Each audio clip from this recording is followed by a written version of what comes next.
நீங்க ப்ரியாரிட்டி இல்லாத இடத்துல இருந்தா வெறும் ஆப்ஷன் தான். வணக்கம். ஒரு சிம்பிள் டெஸ்ட். அவங்க பிஸின்னு சொல்றாங்க, ஆனா ஆன்லைன்ல இருக்காங்க. உங்க மெசேஜுக்கு டைம் இல்ல, ஆனா மத்தவங்களுக்கு இருக்கு. இது கன்ஃபியூஷன் இல்லைங்க, இது கிளாரிட்டி.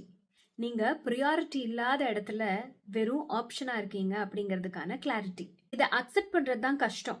அதனால தான் நீங்க தொடர்ந்து எக்ஸ்கியூஸ் கொடுத்துக்கிட்டே இருக்கீங்க. அவங்க ஸ்ட்ரெஸ்ல இருக்காங்க, அவங்க நேச்சுரலாவே இப்படித்தான் அப்படின்னு. இல்ல, இன்ட்ரெஸ்ட் இருந்தா டைம் கண்டிப்பா இருக்கும். சைக்காலஜில இத ப்ரியாரிட்டி அலோகேஷன் பிரின்சிபல்னு சொல்லுவாங்க. ஒரு மனுஷன் என்ன வேல்யூ பண்றாங்களோ அதுக்கு தான் டைம் அலோகேட் பண்ணுவாங்க. நீங்க லிஸ்ட்ல இல்லைன்னா அதுதான் உங்களுக்கான மெசேஜ். ஸோ இதுக்கு சொல்யூஷன் தான் என்ன? அட்டென்ஷன் கேட்காதீங்க, ஆப்சன்ஸ் கிரியேட் பண்ணுங்க.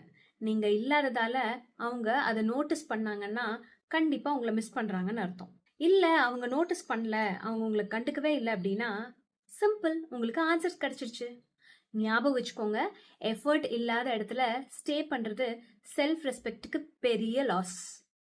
அன்புடன் பவித்ரா.